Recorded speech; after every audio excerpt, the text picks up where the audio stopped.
Hello and welcome to this month's department video. It's hard to believe another month has gone by. A lot to talk about today. First, the organizational analysis. As you all know, by now it's underway.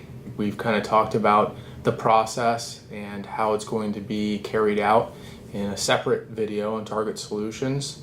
Basically, we're looking for do we know where we're going as an organization? Do we know what our mission is and our core values? Are we as a workforce aligned and engaged in where we want to go? Do our systems and policies create stability and equality amongst the ranks? And are we listening to and being responsive to our customers, which are the citizens? So we hired me and Talent Solutions to try to get a good assessment of those things. And if you're picked to be a part of the interview and survey, we really wholeheartedly ask that you participate. Obviously, it's not mandatory, but we would love to hear your feedback. The next thing I'll talk about is growth management using medical priority dispatch, or priority dispatch as we call it in the county. We're still working with St. Pete, Clearwater, and Pinellas County to implement this. Part of the problem that we're running into is compliance with the system. So dispatch has to be fairly accurate in dispatching us as far as knowing what we're going to before they decide to send a downgraded unit or just an ambulance. They have to be pretty sure that it's a non-life-threatening type of event or call. So one of the things we're looking at is perhaps starting with our skilled nursing facilities. We have 34 in Largo. These are facilities where there's obviously skilled nurses with the patients over a long period of time. So when they're calling 911 or they're calling Sunstar for a transport, they typically know what's going on with the patient, and there's less likelihood of having a mismatch over what they called for and what we actually found. So we're going to be looking at that here in the near future. Again, the county is working on an interlocal agreement that freezes our staffing level as far as the number of paramedics that they fund. So even if we move forward with this priority dispatch or growth management, drop our call load significantly, we won't receive less funding because of that from the county. Another thing that we're working on as a city is putting together a homeless coalition. So members from the fire department, the police department, community development, and city administration are working together to address the homeless population within the city of Largo. We know Safe Harbor is a big part of that, and trying to see what we can do to help curb it and kind of reduce the problem and see if we can find services for this part of our population. Hiring and promotional processes. As you all know, we have a promotional process going on for company officer right now. The candidates have already taken their written test and will be doing the practical and leadership components of it in the next couple weeks. So very exciting time. Stand by on more for that. The hiring process, we're getting ready to do another hiring process. We've kind of talked, I've been at the stations, talked to some of you already about doing it more frequently. So instead of waiting every 6 months to capture the market and see who's out there and trying to fill our vacancies, and then doing a big mini academy that's 4 or 5 weeks long, we're going to be trying to do it a little bit more frequently, maybe every 3 months, maybe a quarterly. And though if we only bring on 1 or 2 or 3 at a time, we won't be able to afford to do a 5-week mini academy each time. The thought would be that we could get these individuals on board, get them on units faster, get them trained up, and have it be less of an impact on the organization, and also fill our vacancies quicker. So we're going to be looking to do that.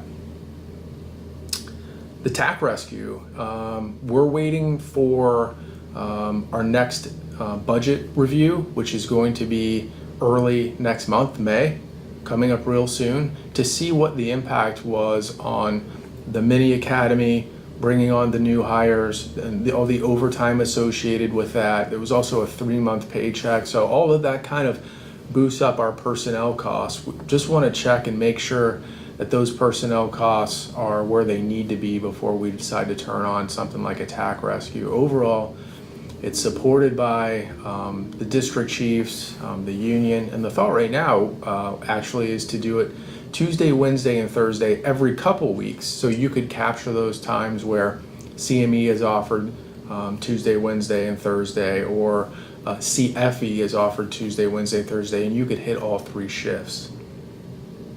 The fire chief process, the city is accepting applications until May 11th, so nothing new on that really. I would anticipate there be several interview panels, and that some of you may be on those, firefighters as well as fire administration staff. I'll let you know as soon as I hear anything else, but May 11th is the deadline for applications. We met with the union and our firefighter escape system committee this week. So it's made up of firefighters, company officers, and chief officers, all levels of the organization. And really the purpose is to restart the firefighter escape system training and determine how we want to do that. Obviously, we want to make sure that these devices get in everyone's pocket so they have them to use, and that we put on a training where people feel comfortable and getting familiar with the devices. So the next step is some of the members of the committee, I believe, are going to go to Osceola County where they have the prop, and they're going to actually use the prop and look at it and see if that's something that we want to build here and move forward with that. So we have another meeting in another few weeks where we have some updates and some progress, but more to come with that. And last but not least, we've been trying to get out to the stations, get out and see you guys and talk to you, find out what's going on, what's going good, and what we can do better, and what your frustrations are, and we're going to try to continue to do that. So don't be surprised when you see us out at the stations. I promise it's not to spy on you, it's to talk to you and just get a feel for what's going on. So with that, we hope to see you soon. Have a great day and be safe. Hey everybody, welcome to this month's Fire Prevention Update. I'm your Fire Marshal, Chief Stefancic, and Chief Rooks is our Assistant Fire Marshal. So we're happy to be with you this month and hope everybody's having a great month. A couple issues we want to talk to you about this month in fire prevention is we'd like to talk to you about a historical fire. We're going to talk to you about some operational concerns and how we help you out from fire prevention. And then we're also going to talk about some special fire protection features in our buildings, which also affect everybody on the line. So fire of the month we want to discuss is the St. Anthony's Hospital fire, which occurred in Effingham, Illinois on April 4th, 1949. This was a 100-bed hospital constructed mainly out of wood and brick. Parts of the building dated back to 1876. By 1949, the facility was completely outdated. It contained open corridors and staircases. Many walls and ceilings were covered with oilcloth fabrics and combustible soundproof tiles. The building lacked sprinklers as well as a fire detection and alarm system. Shortly before midnight on April 4th, 1949, a fire broke out at St. Anthony's Hospital. It spread rapidly through the building because of the open construction of the building and the combustible building materials. There were 116 patients and 10 staff on duty when the fire started. Many of them were trapped on the upper floors by the rapid spread of fire.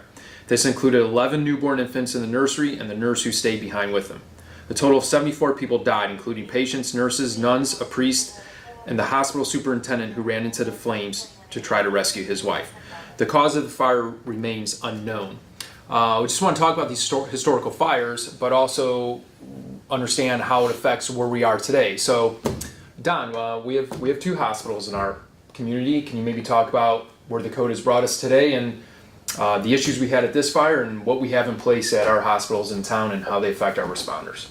Sure. We have the 2 hospitals, Largo Medical Center on 201 14th Street Southwest and Largo Medical Center, Indian Rocks at 2025 Indian Rocks Road. Both hospitals are sprinklered throughout completely with a dry pipe component under the canopies. They both have full alarm systems throughout, enclosed stairwells. They have a automatic standpipe system throughout the stairwells and throughout the corridors of the hospitals. If the crews haven't had a chance to pre-plan these hospitals lately or just walk through them, not pre-plan them, the pre-plans are existing and the pre-plans are very good. Dave Hagedorn put together some excellent pre-plans for these hospitals, and they're very good. I encourage the crews to look at those, walk through the hospitals, get familiar with them. They are large facilities that could be easily, you could get lost in them easy if it was charged with smoke. But the hospitals also have fire proper fire separation, fire doors that will close automatically, designed to contain the fires to the area of origin. So, as Chief Brooks said, now's the time to pre-plan before the incident occurs and to understand the systems in these buildings, as well as another thing to remember too is both these locations do get a high hazard response. 4 engines, 2 trucks, a squad, a rescue, and 2 DCs. So now we just want to briefly talk about an area that fire prevention does to make the your response to a location better. So one of those things we utilize in fire prevention is called a caution note. Caution notes appear on your MDC while you're en route to an incident. They are the notes that are usually at the beginning. If they're going to be present for a location, they're at the top of the screen where all your notes are coming in. Our inspectors are currently working on a project to make sure that the caution notes that you're receiving while you're en route to a location are accurate and they're actually that the information that you, the responders, want. Chief Brooks, you want to talk real briefly about that? Sure. Inspectors Hengstenberg and Kinsey are putting together a short survey that they would like participation from the field units or field crews to give some input on what you think is important on the caution notes. And that's about it. I mean, some of the caution notes will have a multitude of things such as AEDs and things like that, which I don't know if we really are concerned with that ourselves, because I'm pretty sure our crews carry their own AEDs with them. Cool. But, So watch out, we're going to be sending everybody a survey to identify what it is you, the end user, want while you're responding to a location. Yep. Cool. All right, now lastly we want to talk to everybody about just some fire protection features you may encounter while on scene of an incident. So today, this month on, I want to talk about fire department connections. So you can see we're here at City Hall. This is the fire department connection, which supports the sprinkler system here at City Hall. And all fire department connections can either support a standpipe system or the sprinkler system in the location. It's up to you to identify in the pre-plans whether or not it is just for a standpipe or for a sprinkler. However, if the sign says standpipe, it's just going to support the standpipe system. Chief? yeah, that's correct. It could also support a combination standpipe and sprinkler. The FDCs are either going to be 5-inch or you have the 2.5-inch connections that we have in our jurisdiction. And every fire department connection per code should have a fire hydrant within 100 feet of the fire department connection. So it's not a fire hydrant within 100 feet of the building. It's within 100 feet of where the fire department connection is. However, that code is only in place for buildings that were constructed in more modern construction. That code did not become effective until the late 1970s. So there are buildings, just like Bayshore 1, that does not have a fire hydrant within 100 feet of the FDC. So it's very important that we pre-plan and become familiar with those locations. So that's our monthly update for this month. Hope everybody stays safe and enjoy. All right. Hello everyone, it's Chief McDonald here with this month's video update. And I'm Matt Carpenter, the new Division Chief of Logistics. All right, we want to take a moment and discuss the new initiative that we got going forward with Truck 42's 5-inch supply hose, 5-inch supply hose, and Chief Carpenter is going to explain what we're doing. So as likely all of you know, the new Truck 42 is currently being constructed, and that apparatus is being constructed to hold 700 feet of 5-inch hose. So late September, October, when we take delivery of that new apparatus, the new standard for Truck 42 will be 700 feet. In preparation for that, after having some discussions with the lieutenants at Station 42 and the crews and getting some feedback, the decision has been made that we're going to change the current hose load on the current Truck 42 to 700 feet as well, keeping in line with that the new established standard of 700 feet. Absolutely. So as you probably know by now, by the time this video comes out, you've seen a Target Solutions assignment. You've seen the email come out from Chief Carpenter explaining it. Again, we've discussed this with Truck 42's lieutenants, a couple crew members, etc. Got some feedback for them, which was very positive. And we met with some other lieutenants and discussed it as well. So key learning point, Truck 42 moving forward will have 700 feet of 5-inch hose as opposed to the 1,000 that we had in the past. And that is on the current truck 42 that we have in service, and then obviously late summer when the new truck 42 comes into service, it'll continue that supply hose 5-inch with 700 foot. So that's it. So as always, if you have any questions, comments, or anything like that, feel free to approach either one of us, Chief Carpenter or I. And as always, stay safe, and we'll see you soon. Thank you. So yeah, I'm here to speak about the Orlando Fire Conference. I was fortunate enough to attend it this year. Myself, Lieutenant Bailey, Lieutenant Dobbins, and firefighter Williamson. I didn't really know what to expect. I'd heard a few things from a few of the fellows that went over in the past, but it had been some time since Largo had been represented there. So I was asked if I wanted to go. I said yes. And we went. The first day was the seminar portion, a lot of leadership speakers. A big thing they were really speaking about this year was post-traumatic stress syndrome. With the Pulse nightclub event happening when it did, they were talking about that a lot of the issues and the problems that Orlando Fire was trying to overcome with a lot of the responders that were there that night. It was a good seminar portion, especially that part of it. Talking about EAP and different aspects of how we need to do a better job as a department or departments to give more support to the individuals that need it, and not just the obvious ones, but the ones that we may not know are having issues. So that was a really good portion of it. The leadership portion of the conference was phenomenal. A lot of great speakers from Orlando Fire, I believe Miami-Dade Fire, Chicago Fire, FDNY, I believe. So it was good to know that a lot of the problems and issues that we may be having here from time to time, they're happening nationwide, as well as a lot of the good things that are going on within the departments. So it's kind of a round robin of same problems but same benefits as well. As far as the application of the working days, the first day, myself, Lieutenant Bailey, Lieutenant Dobbins, and firefighter Williamson, we participated in vertical ventilation. Phenomenal class.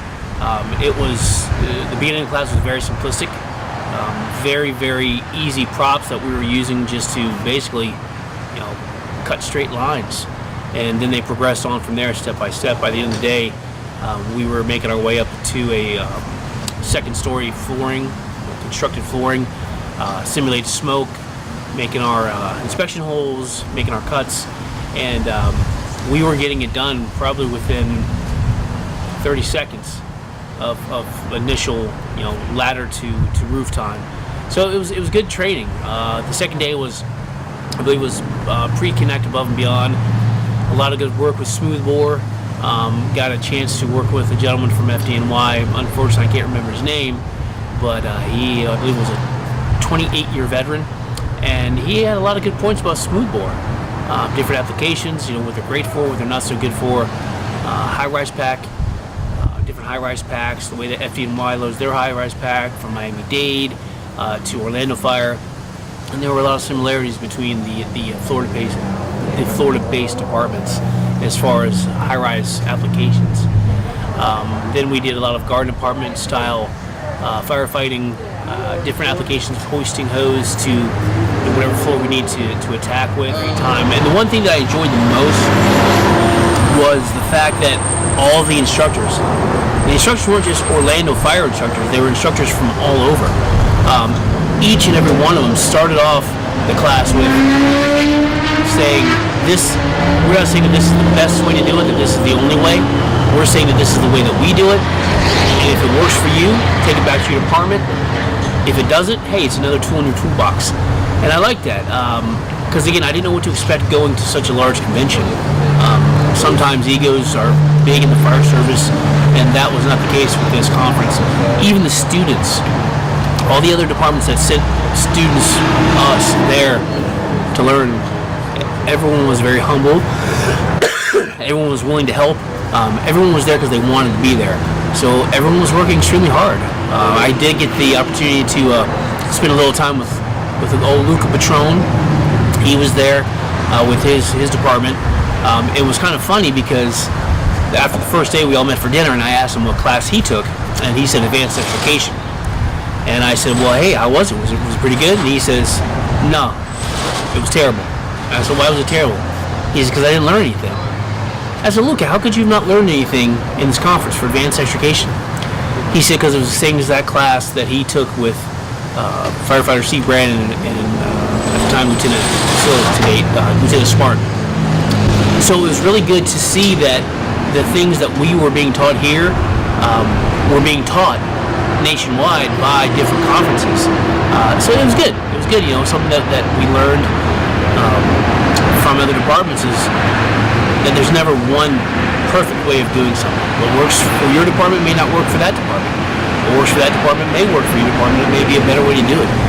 So it taught me, we got to keep our minds open to different aspects of the job. Just because we've been doing something for X amount of years doesn't mean it's always the best way to do it. Sometimes it is.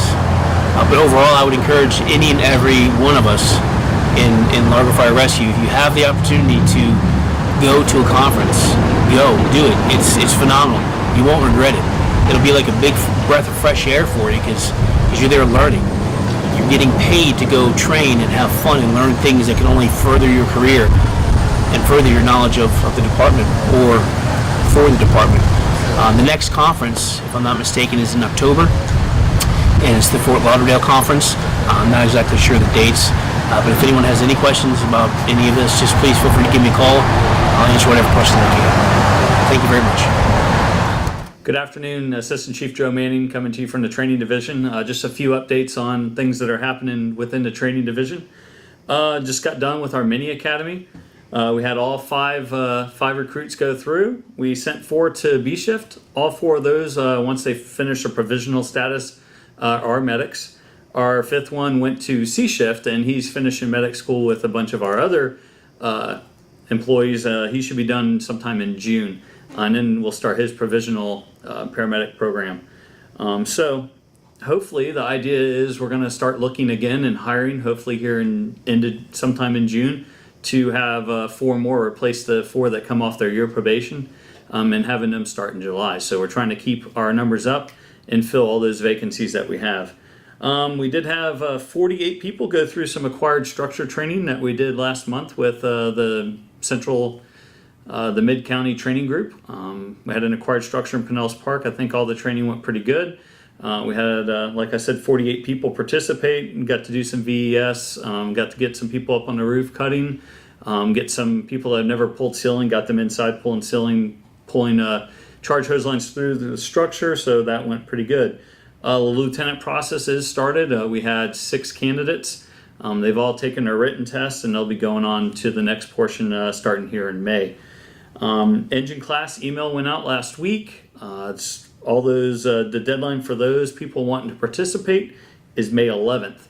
I'd like to get as many people as we can. The class is May 21st through the 25th, and that's the engine class. Truck will be coming up shortly after that. Lastly, I want to talk about the Fort Lauderdale Fire Expo. We had I think we had 4 people go to the Orlando Fire Conference. That was in last month's department video. Fort Lauderdale's coming up. It's going to be in October 4th through the 6th. What we want to do is fill the bus, fill the purple van. So we're looking to get as many people as we can. The department will pay for your hotel, will pay for your entry fee. They have 2 programs this year. They're going to do a leadership expo for the 3 days, or they have the 1-day lecture and then 2 days of hot. They have an engine track and then also a truck company track and survival track. So three different areas you can go to. Like I said, the department will pay for the program. We'll give you the hotel. We'll cover that cost, and also we will pay for your travel. We'll get you a city vehicle to get you down there. So go through your chain of command, apply for the expo, and you will have to work on some type of trade or some swap time. We cannot give you the time off, but looking forward to that. It's a really good expo. You can look it up online. Make sure it's something that you're interested in, but they do get a lot of acquired structures. They do a lot of burning. And like I said, this year is going to be first time they're going to do a leadership expo, so that will be good too. With that, stay safe, and we'll talk to you soon. Hey everybody, just wanted to go over a few details, a few reminders about First Pass this month. As an agency, we're doing fairly well. Our individual clinician compliance is above average with the county.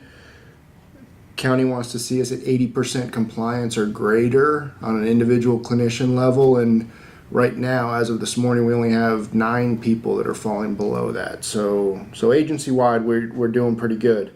Couple things I want you to keep in mind when you're doing your PCRs. Some of the repeat offenders, if you will, that come up under First Pass. 2 full sets of vitals, 4 minutes apart, and that set of vital signs includes GCS, pain scale, systolic blood pressure, heart rate, respiratory rate, oxygen saturation. All that has to be there for it to be a full set of vitals, and they got to be 4 minutes apart. Seeing a lot of them time-stamped with the same exact time. History, meds, and allergies. You have to have all 3 of those, or none or unknown in all those. See a lot with history and meds but no allergies, or meds and allergies but no history. Witness signature on all refusals. This is getting a lot. A lot of people aren't getting witness signatures. You have to have one on every refusal. Decisional capacity. Those words have to be in every refusal narrative. Even if it's law enforcement, family member, somebody else signing for them, that person still has decisional capacity, so it's got to be in the narrative. Solumedrol on asthma and COPD patients. It's in the protocol. If you're treating with albuterol and Atrovent, you should be following it up with Solumedrol. Every bronchospasm patient. O2 on major trauma patients. Even though it contradicts what's in some of the respiratory protocols, in the major trauma protocol, it does say that oxygen should be administered. So if you're declaring a trauma alert, they deserve oxygen, give it to them, and document appropriately. The other things, like things that need to be documented as interventions in order to not be flagged under First Pass. I'm seeing proper documentation in narratives as far as reconfirming airways or ventilating patients initially before you're putting a king airway in, things like that. They're not being documented as interventions, therefore it's being flagged by the system. O2 on breathing treatments is another one. Even though you're giving them a breathing treatment, and I know you hook that up to oxygen, if you don't put oxygen administered as an intervention, it doesn't count that they were given oxygen. That's really the main culprits on First Pass, but like I said, as an agency, we're doing fairly well. We're in the upper 80th percentile of what the countywide system is doing, I'd say. So that's it for First Pass. Quick update on new medics in the agency. We have 5 paramedics right now that are in their first phase of county provisional status. I expect that by late June they will be wrapping that up and getting ready for their capstones with the medical director. We have 9 paramedic students right now in the agency, 9 EMTs attending paramedic school. They'll be wrapping up school in June and moving on to their provisional status with the county. I expect they'll be done mid to late November. So by year's end, we're looking at 14 additional paramedics in the agency. So something to look forward to. That's all I got. You guys take care, stay safe. All right, ready? Sure. Warm up handshake. Wait, that's not a handshake. Warm up high five. Warm up high five. Take one. Okay. All right. If we needed to. I don't know if you want to keep that part in there or not. No, well, I'm gonna still remain in character, and we'll let Summer delete some of those things that didn't work. That'd be awesome. But everything's working. Awesome. You do a great Very job. good. You I do know, really, I really know. good. So